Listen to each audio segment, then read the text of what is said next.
İlan da yaptı. Nasıl? Şimdi bu ilan gördün, abrımıza apardın. Niye?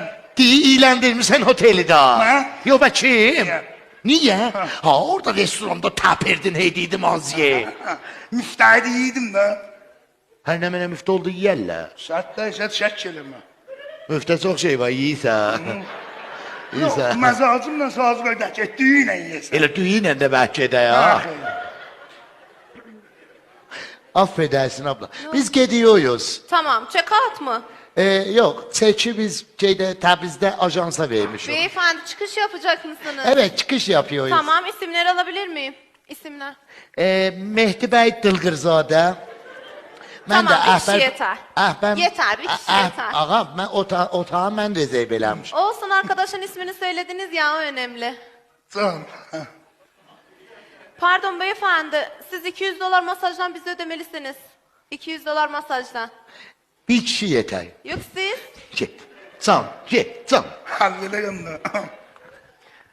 Fakat gedəndə, yol yeriyəndə köynək girir abram, o çəkəşi.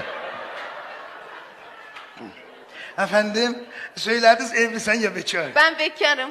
Gördüm bekardı bu. Gedə, mən sən yollamışam evli bekarlığa. Mənə. Pul istillə. Mən də bilirəm pul istəyir də. Özümü vururam qanmamazlığa.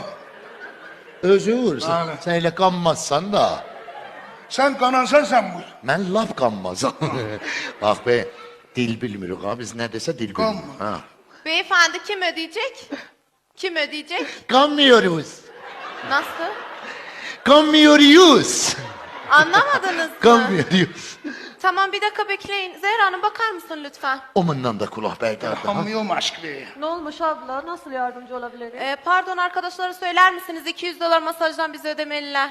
از بابت ماساژ باید $200 بهشون پرداخت کنی.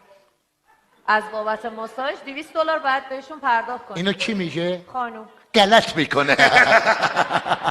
Bir de. Yani qələt mikoniyun. Ne olmuş? Boş ver abla. Kim ödeyecek? Kim ödeyecek? Ödəyən yerimiz xərab olubdu. O zaman ben polisi arayacağım. Aramasan dəduğun coruna.